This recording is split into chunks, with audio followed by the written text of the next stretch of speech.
Dicen que los últimos serán los primeros, ¿no? Bueno, yo no soy poeta, ni soy literata, soy historiadora. Por lo tanto, hoy como estoy entre colegas del PEN, vamos a mezclar un poquito de historia con poesía.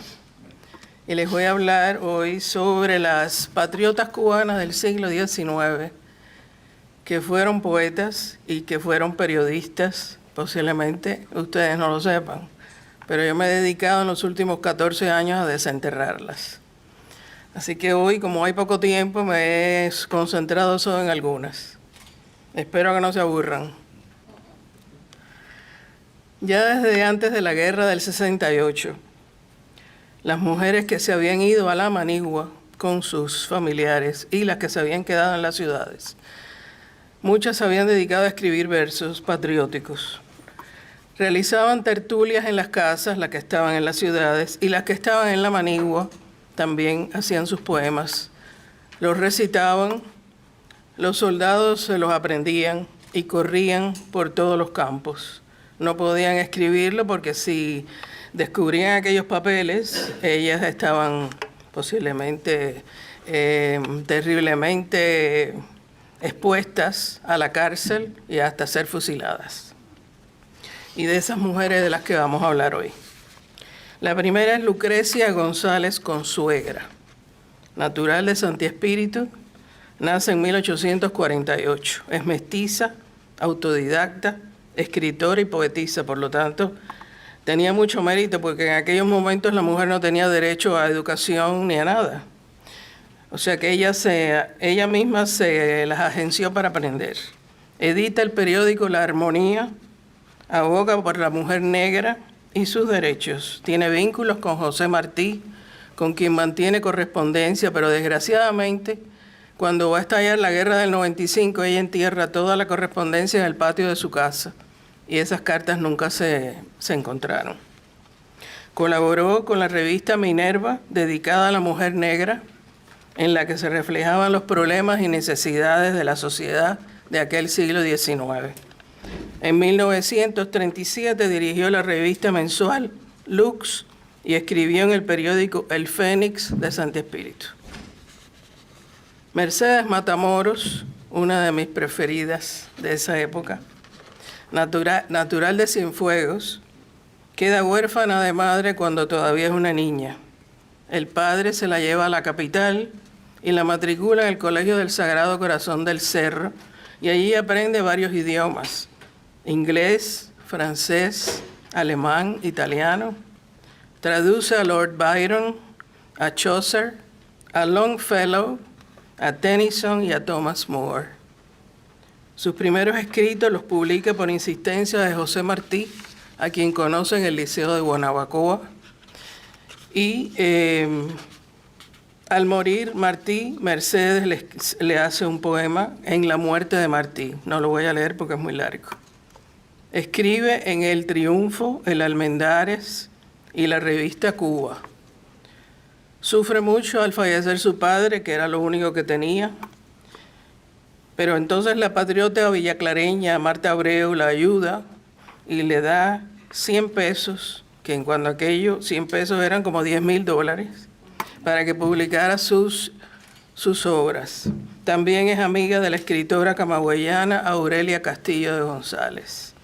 Fallece de un cáncer en Guanabacoa en agosto de 1906 a los 45 años. En Cienfuegos erigieron un busto a su memoria, porque aparte de todo esto, hay muy pocos monumentos en Cuba a la mujer cubana, muy pocos. Ese es un trabajo que tenemos pendiente. Luisa Pérez Montes de Oca era natural del Cobre. Va a vivir con su familia a Santiago al fallecer su padre. Aparentemente los padres morían muy jóvenes en aquella época. Su casa es centro de tertulias y veladas artísticas. Martí escribió sobre ella. Es Luisa Pérez, pura criatura, a toda pena sensible y habituada a toda delicadeza y generosidad. Cubre el pelo negro en ondas sus abiertas sienes. Hay en sus ojos grandes una inagotable fuerza de pasión delicada y de ternura. Luego de la muerte de Martí, compone este poema titulado La tumba de Martí. Yo no soy poeta, así que perdonen, pero la entonación es lo mejor que puedo hacer, ¿no? Héroe sublime que la muerte hiela, duerme, que un pueblo de rodillas vela esta tumba, este altar, pues es un iris espléndido, ceñida de la rosa de fuego de tu herida, surgió la libertad. Domitila García de Coronado era natural de Camagüey. Fue a residir con su familia a Manzanillo cuando es aún una niña.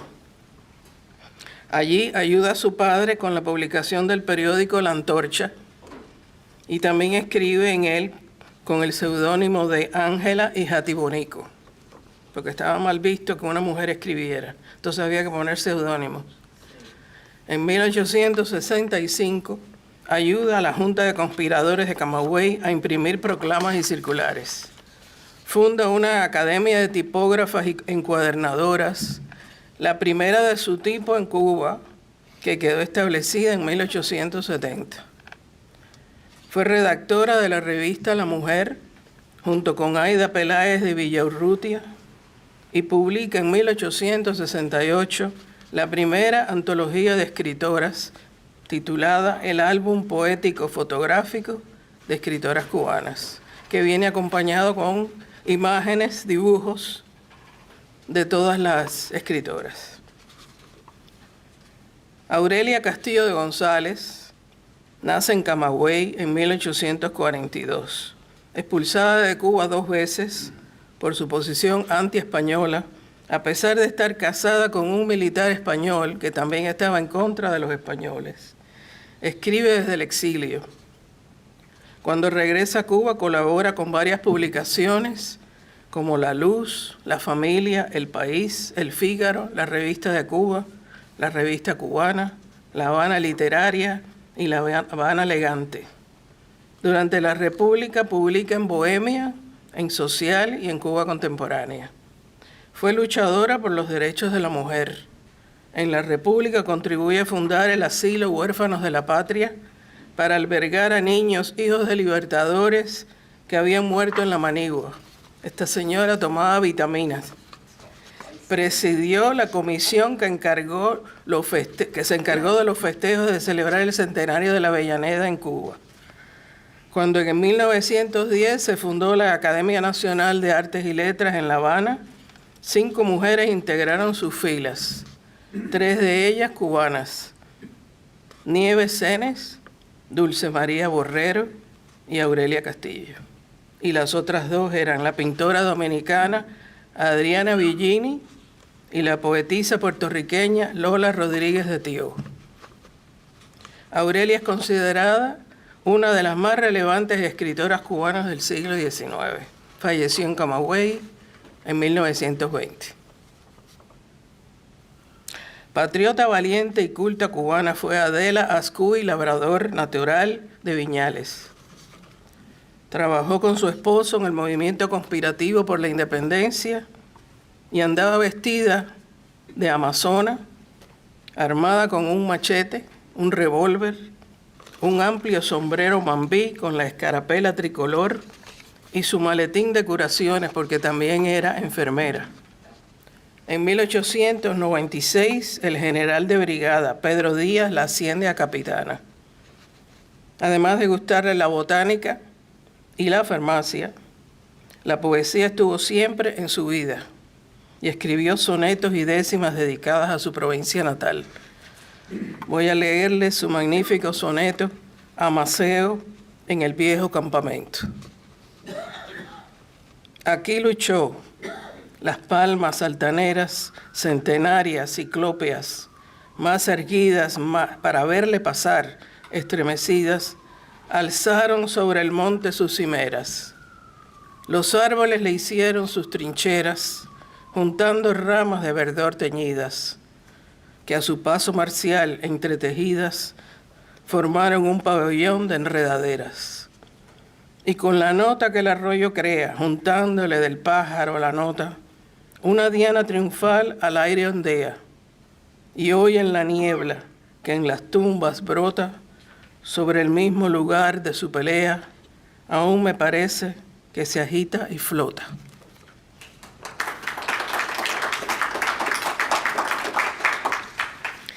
Dulce María Borrero y Pierra nació en La Habana, en el barrio de Puentes Grandes, en 1883. Formó parte de una familia de intelectuales. Una de sus hermanas fue la gran poetisa Juana Borrero, otra fue la periodista Ana María Borrero. Su padre, Esteban Borrero, fue coronel del ejército mambí en la Guerra de los 10 años y además de médico, fue autor de algunas obras literarias. Su madre, Consuelo Pierra y Agüero, también se inclinaba a la poesía y tocaba el piano. Era hermana de otra escritora famosa, Martina Pierra de Poo, y estaba emparentada con Gertrudis Gómez de Avellaneda. Tremendo pedigrí que tenía Dulce María Borrero. En los últimos años del siglo XIX, la Casa de los Borreros en Puentes Grandes era conocida por sus tertulias literarias. Pero en los últimos años de la guerra, la casa fue saqueada y los voluntarios españoles rompieron los cuadros y los libros y emplazaron un cañón frente a la vivienda, por lo que Dulce María y su familia tuvieron que marchar al exilio en 1895. En la historia de Cuba todo se repite, exilio tras exilio. Se trasladaron entonces a Cayo Hueso. Allí muere su hermana, la poetisa Juana Borrero, donde sigue enterrada. Yo tuve el honor de visitar su tumba hace 7 años, que fui a Cayo Hueso un 20 de mayo, y unas amistades y yo le depositamos unas rosas blancas en su tumba. La familia, nadie se ha interesado por llevar los restos para Cuba, esa es otra, como la de muchos otros patriotas.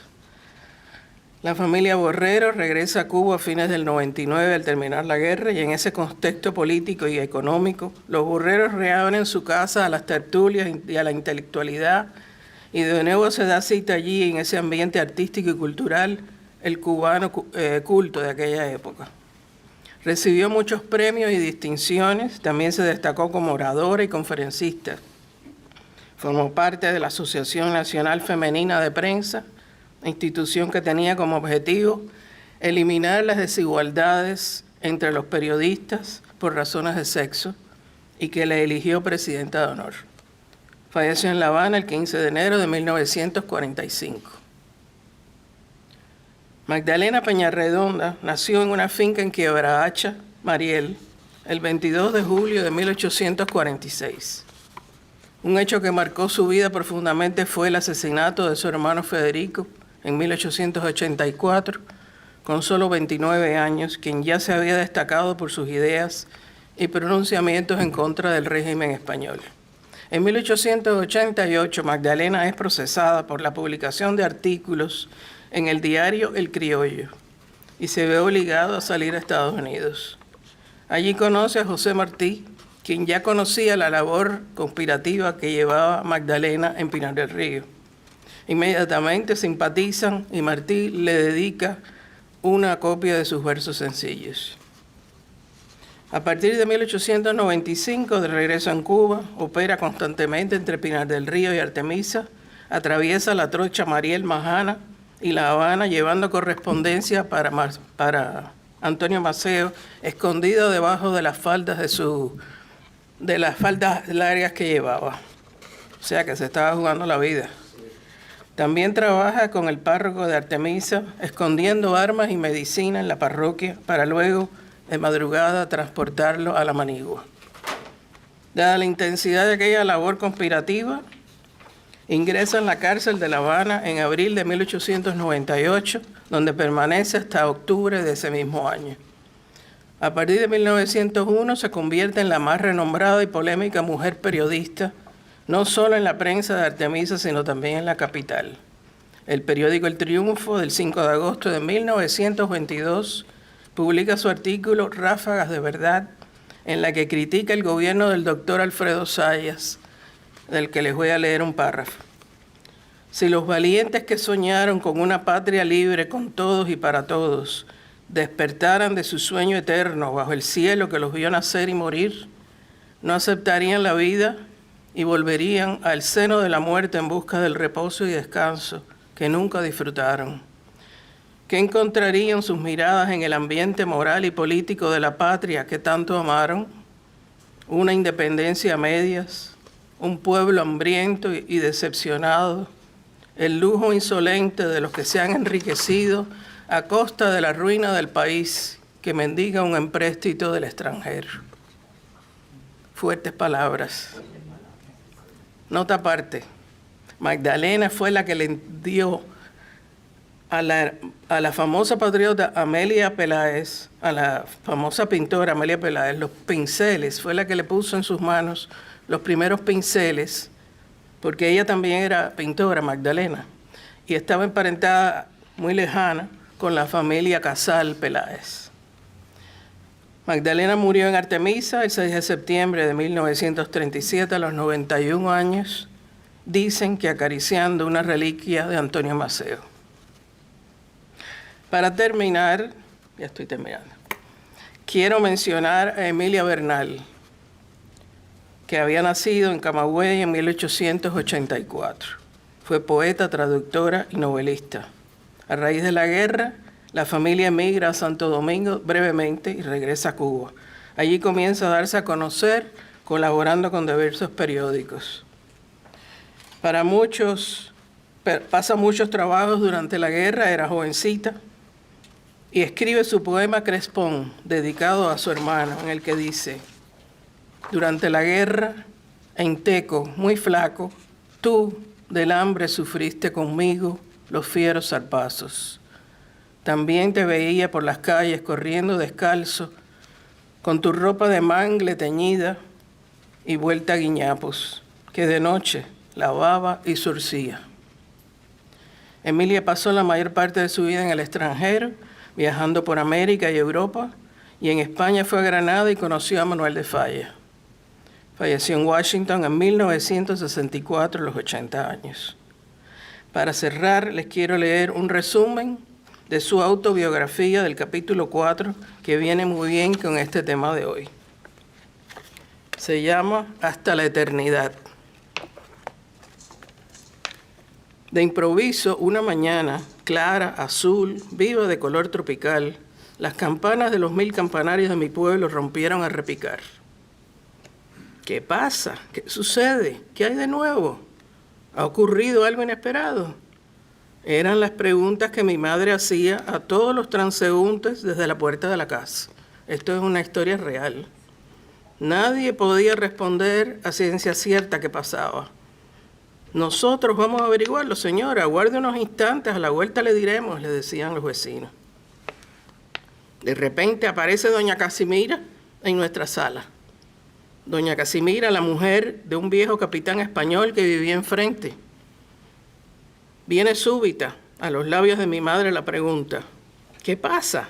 Y súbito viene a los labios de la mujer lo que no era respuesta, sino la explosión de su sensibilidad hispana. Que nos vamos los españoles de Cuba para siempre. Y cayeron las dos mujeres llorando, la una en los brazos de la otra. Y aquella, viendo consolidado en un momento glorioso el ideal de toda su raza. La otra, viendo que el poderío de la suya se hundía para siempre en el mundo que conquistó su gallardía. Y ambas lloraban por la misma causa, una de felicidad y otra de pena. Y confraternizaban en lo más mínimo de sus corazones femeninos. Esas dos mujeres simbolizaban el pasado y el porvenir, estrechándose en dolor de despedida. Doña Casimira exclamó: ya no nos veremos más, adiós, hasta la eternidad. Mi madre respondió: adiós, adiós, amiga mía. Y dice Emilia Bernal: yo no podré olvidar jamás esa escena de exaltación humana, inmensamente triste como las despedidas eternas, alegre como el alborear de los nacimientos insignes. Muchas gracias.